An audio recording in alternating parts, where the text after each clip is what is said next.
అందరికి ఐడియా ఉంది. It was చాలా కవర్డ్ మ్యాటర్ ఇది. ఆన్ 10th రోజు కుకట్పల్లిలో స్వాన్ లేక్ అపార్ట్మెంట్స్లో ఒక విక్టిమ్ రేణుకా అగర్వాల్ వాళ్ళని వాళ్ళ ఇంట్లో పనిచేసే వాళ్ళు ఒకళ్ళు హర్ష, ఇంకొకళ్ళు రోషన్, వాళ్ళకి చంపేసి వెళ్ళిపోయారు. సో దాంట్లో ఈ హర్ష అనే పర్సన్కి వాళ్ళు ఒక ఫ్యూ డేస్ ముందు prior to the murder engage చేశారు యాజ్ అ హౌస్ హెల్ప్గా. ఆయన he belongs to Ranchi of Jharkhand. And ఆయనతో పాటు ఈ రోషన్ అనే వ్యక్తి, ఆయన కూడా అక్కడే అదే అపార్ట్మెంట్స్లో ఇంకో ఫ్లోర్లో ఇంకొక వాళ్ళ ఇల్లులో పనిచేసేవాడు. సో దే థాట్ దట్ వాళ్ళకి చాలా ఈ డబ్బులు ఉన్నాయి అండ్ జ్యువెలరీ కూడా ఉంది. ఆ ఆశతో when nobody was there at the house, ఆ విక్టిమ్ వాళ్ళ హస్బెండ్ వాళ్ళ సన్ వర్క్కి బయటకు వెళ్ళారు. వెళ్తే in the afternoon after the ఇంకొక మేడ్ వాళ్ళ ఇంటిలో పనిచేస్తుంది, ఆమె వెళ్ళిపోయినాక these people first hit her with pressure, అక్కడ ఉన్న ప్రెషర్ కుక్కర్తో, దాని తర్వాత కట్టేసి they slit her throat and went away with whatever valuables was there in the house. So దానికి మనకి ఒక 2 days పడింది to trace them. Multiple teams తయారు చేసాము of local police, CCS, SOT అందరూ కలిసి ఎఫర్ట్స్ చేశారు. సో నిన్న late night finally in Ranchi దగ్గర వాళ్ళ ఇద్దరు అఫెండర్స్ మనకి దొరికారు. సో ఈ ఇద్దరు అఫెండర్స్ ఆ దగ్గర ఉన్న వాళ్ళు ముందు నుంచి పరిచయం. దాంట్లో వీళ్ళింట్లో పనిచేసే Harsha, who's the main offender, he has a history of substance abuse, అంటే డ్రగ్ కన్జ్యూమ్ చేసే మనకి దాని గురించి కొన్ని డాక్యుమెంట్స్, అంటే ఆయన ఒక రీహాబ్ సెంటర్ కల్కట్టాలో కూడా అడ్మిట్ అయ్యాడు ఫర్ డ్రగ్ రీహాబిలిటేషన్ కోసం. సో నిన్న కూడా మన వాళ్ళకి పట్టుకుంటప్పుడు కూడా he was under intoxication of drugs అని తెలుస్తుంది. సో ఆయనతో పాటు ఆయనకి ఈ రోషన్ వాళ్ళ బ్రదర్ హూ హెల్ప్ దెమ్ అక్కడ దాచిపెట్టడంలో హెల్ప్ చేయడానికి ఆయన కూడా అప్రిహెండ్ చేశాం. సో ఈ ముగ్గురికి అక్కడ కోర్టులో, లోకల్ కోర్టులో ప్రొడ్యూస్ చేసి ఈరోజు ట్రాన్సిట్ వారెంట్ తీసుకొస్తాం అక్కడ నుంచి. సో వీళ్ళు ఇక్కడ మర్డర్ జరిగిన వెంటనే బైక్లో బయటకు వెళ్ళిపోయి హఫీజ్పేట్ దగ్గర ఒక క్యాబ్ ఎంగేజ్ చేసుకొని ఆ క్యాబ్ ద్వారా రాంచీకి చేరుకున్నారు. సో అపార్ట్ ఫ్రమ్ మన టెక్నికల్ ఎవిడెన్స్ అండ్ వాళ్ళకి ఫాలోఅప్ చేయడంతో దాని కాకుండా క్యాబ్ వాడు డ్రైవర్ తీసుకున్నారు, మీడియాలో చాలా చూసి ఇలా జరిగిందని ఆయన కూడా వాళ్ళ ఓనర్ ద్వారా, ఆ క్యాబ్ కంపెనీ ఓనర్ ద్వారా ఇన్పుట్స్ ఇచ్చాడు. సో అదితో మాకు కన్ఫర్మేషన్ కూడా వచ్చింది. అది వచ్చినాక వీ హ్యావ్ ఎనీవే మా teams we had plan for this to go to Ranchi and all. So అక్కడ ఎఫర్ట్స్ చేసుకొని లోకల్ పోలీస్ హెల్ప్ ద్వారా వాళ్ళకి పట్టుకోవడం జరిగింది. Anything else in this matter?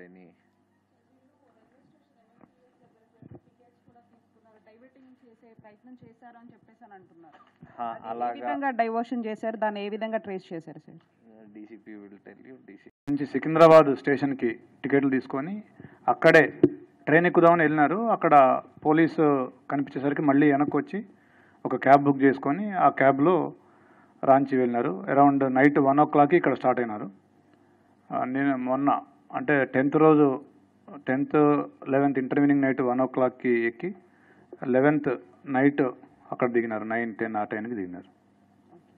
అంటే దీంట్లో టెక్నికల్ ఎవిడెన్స్ ఏ విధంగా యూస్ఫుల్ అయింది sir? At the same time Hafeezpet వెళ్ళడానికి వేరే రూట్ కూడా ఉంది, లైక్ ఆ ఇన్సిడెంట్ జరిగిన ప్లేస్ నుంచి వాళ్ళు మళ్ళీ ఒక ఇటు మాదాపూర్లా ప్లేస్ కూడా వచ్చారని తెలిసింది. సో ఇదంతా కూడా డైవర్షన్ చేయడానికేనా? అట్లా ఏం కాదమ్మా. యాక్చువల్గా వాళ్ళకి అసలు హఫీజ్పేట్ రైల్వే స్టేషన్ ఎక్కడుందో కూడా తెలియదు. వాళ్ళు ఆ రైల్వే స్టేషన్కి వెళ్ళాలనేది వాళ్ళకి మోటో ఉంది. ఎక్కువగా రైల్వేలో వాళ్ళు ట్రాన్స్పోర్ట్ చేసేవాళ్ళు, ట్రావెల్ చేసేవాళ్ళు. సో ఒక 2-3 అడిగి రైల్వే స్టేషన్ ఎక్కడ ఉందని వెళ్ళి అక్కడికి వెళ్ళి అక్కడి నుంచి మళ్ళీ సికింద్రాబాద్ వెళ్ళి అక్కడి నుంచి ట్రైన్లో పోదామని వాళ్ళ ప్లాన్ ఉండేది. బట్ సికింద్రాబాద్ స్టేషన్లో పోలీస్ మూమెంటు, జీఆర్పీ మూమెంటు, మనం కూడా ఆల్రెడీ సికింద్రాబాద్ స్టేషన్కి చర్లపల్లి స్టేషన్కి కూడా పంపున్నాము. అవన్నీ చూసి మళ్ళీ వాళ్ళు వెనక్కి వచ్చి క్యాబ్ ఎంగేజ్ చేసుకొని క్యాబ్లో వెళ్ళటం జరిగింది.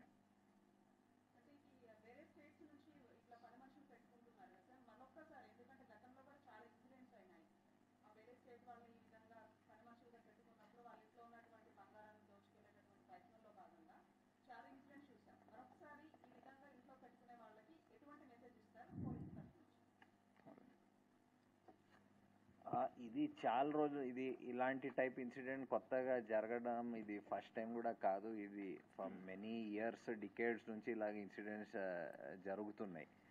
అండ్ ప్రతిసారి పోలీస్ ఆల్వేస్ అడ్వైజెస్ అందరికీ దట్ మీరు ఎవరికైనా ఇంట్లో ఎంప్లాయ్ చేసే ముందు, స్పెషల్లీ ఇంట్లో రిసైడ్ చేసేటప్పుడు, అంటే బయట నుంచి వచ్చి పని చేసి వెళ్ళిపోతారు, అది ఒక విధంగా ఉంటుంది. కానీ స్పెషల్లీ ఇంటిలో అకామిడేషన్ ఇచ్చి వాళ్ళకి వాళ్ళ రిసైడ్ చేసి అక్కడ పని చేసుకోవడం, దాంట్లో డబ్లీ కేర్ఫుల్ ఉండాలి.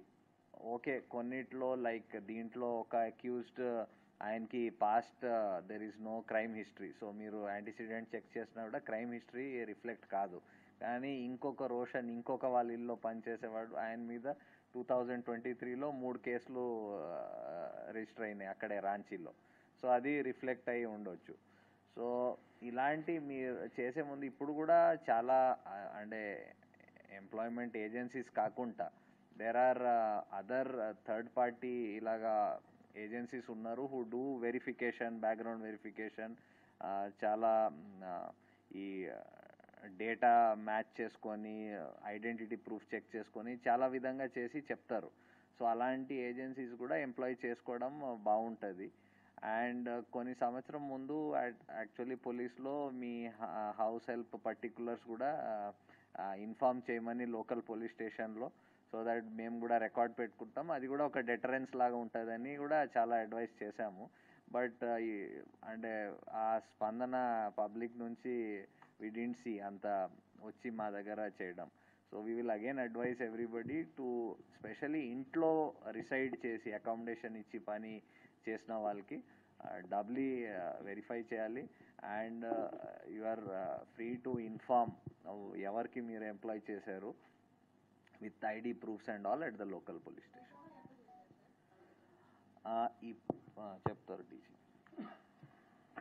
రికవరీ వచ్చేసి వీళ్ళు తీసుకుపోయింది ఒక 7 తులాస్ గోల్డ్, ఆవిడ ఆవిడ వేర్ చేసిందో బ్యాంగిల్స్, ఒక స్మాల్ నెక్లెస్ అండ్ రింగ్స్, అవి మొత్తం కలిపి ఒక అరౌండ్ 7 అంటే 6.7 తులాస్ ఎగ్జాక్ట్లీ. అది అక్కడికి వెళ్ళగానే ఇమీడియట్గా వీళ్ళు నిన్ననే వాళ్ళు దాన్ని సేల్ చేసి కొద్దిగా అమౌంట్ తీసుకున్నారు.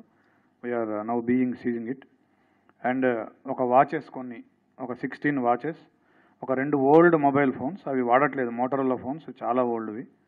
తర్వాత యాక్చువల్గా రోల్డ్ గోల్డ్ ఆర్నమెంట్స్, వీటి కోసం యాక్చువల్గా వాళ్ళు ఈ రోల్డ్ గోల్డ్ని అతను కబోర్డ్స్ అవి తుడిచేటప్పుడు ఆ రోల్డ్ గోల్డ్ని చూసి అది రియల్ గోల్డ్ అనుకొని వాటిని తీసుకెళ్దామనే ప్రధాన ఉద్దేశంతో చేసినట్టుగా మాకు చెప్పినారు.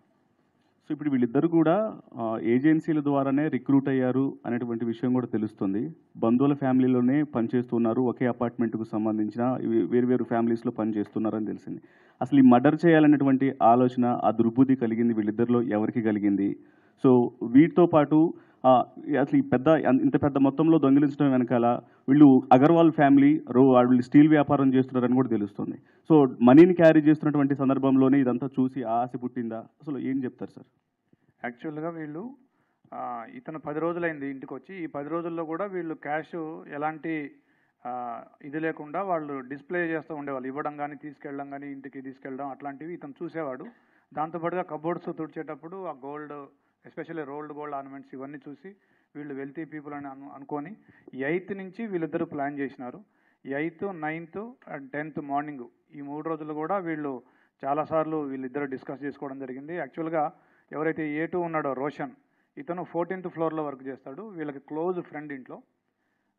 A1 వచ్చేసి 13th ఫ్లోర్లో ఇప్పుడు డిసీజ్డ్ హౌస్లో పనిచేస్తాడు. వీళ్ళిద్దరూ కూడా చాలాసార్లు డిస్కస్ చేసుకొని 8th నుంచి ప్లాన్ చేసుకొని మెయిన్గా బంగారం అండ్ డబ్బుల కోసం ఈ పని చేయడం జరిగింది.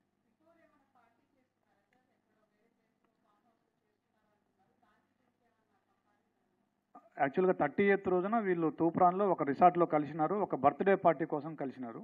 వీళ్ళ ఫ్రెండ్ రాజా అనే అతని బర్త్డే కోసం వాళ్ళు కలిసినారు. ఒక 9 మెంబర్స్ కలిసినారు అక్కడ. బట్ దానికి దీనికి ఏమి సంబంధం లేదు. వీళ్ళకి 8th నుంచే ఈ ఐడియా వచ్చిందని చెప్తా ఉన్నారు.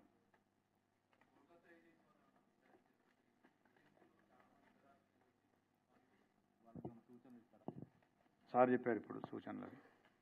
బేసికలీ అదే చెప్పాను. ఈవెన్ ఏజెన్సీస్ వాళ్ళు ఇప్పుడు చాలా మంది కంపెనీస్ ఉన్నాయి who are doing third party verification చేస్తున్నారు బై వే ఆఫ్ ఇప్పుడు ఒక పర్సన్కి మల్టిపుల్ ఐడెంటిటీ ప్రూఫ్స్ ఉంటాయి. లైసెన్స్ ఉండొచ్చు, ఆధార్ ఉండొచ్చు, పాస్పోర్ట్ ఉండొచ్చు, ఇంకా పాన్ కార్డ్ ఉండొచ్చు, అలాంటివి ఉన్నాయి. అది కాకుండా వాడికి ఎక్కడైనా కేసెస్ నమోదై ఉండొచ్చు, కోర్ట్స్లో మ్యాటర్స్ పెండింగ్ ఉండొచ్చు. ఇలా కొన్ని ఏజెన్సీస్ వచ్చాయి, ఇవన్నీ కంపేర్ చేసి రిపోర్ట్స్ కూడా ఇస్తున్నాయి. సో బోత్ ఎంప్లాయ్ చేసిన ఇండివిజువల్స్ కూడా అండ్ ఎంప్లాయ్మెంట్ ఏజెన్సీస్ కూడా వెరిఫికేషన్ చేసుకోవడం చాలా ఇంపార్టెంట్. అది కాకుండా బయట నుంచి ఇప్పుడే చెప్పాను, ఎవరికైనా మీరు ఇంట్లో అకామిడేషన్ ఇచ్చి పని చేస్తున్న వాళ్ళకి పోలీస్ స్టేషన్లో రిపోర్ట్ చేస్తే ఒక డెటరెన్స్ లాగా వస్తుంది. ఆయన కూడా తెలుస్తుంది దట్ ఓకే ఆయన డీటెయిల్స్ లోకల్ పోలీస్కి ఇన్ఫార్మ్ చేశారు, ఐడి ప్రూఫ్ చెప్పారు. సో అది ఒక డెటరెన్స్ లాగా కూడా పనిచేస్తుంది. సో అది కూడా చేయడానికి మేము ఎంకరేజ్ చేస్తాము అందరికీ.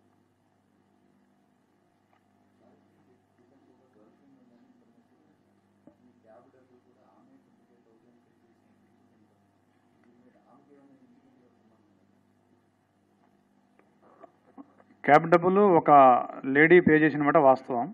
బట్ ఆవిడ ఇతని గర్ల్ ఫ్రెండ్ కాదు, వీళ్ళ అన్న యొక్క girl friend and they are co living. వీళ్ళ అన్న డబ్బులు అడుగుతాడు, నా దగ్గర డబ్బులు లేవు, ఇక్కడ నేను ఒక పెద్ద ప్రాబ్లంలో ఇరుక్కున్నాను అంటే చెప్పలేదు, మర్డర్ చేశాను కానీ ఏం చెప్పలేదు. బట్ నేను ఒక పెద్ద ప్రాబ్లంలో ఇరుక్కున్నాను, నేను అర్జెంటుగా రావాలి, నాకు క్యాబ్ అతను నాకు ముందు డబ్బులు ఇస్తేనే వస్తాను 15,000. సో అడిగితే వాళ్ళన్న ఆ అమ్మాయి ద్వారా ఫోన్పే చేయించాడు. Okay, next ma'am.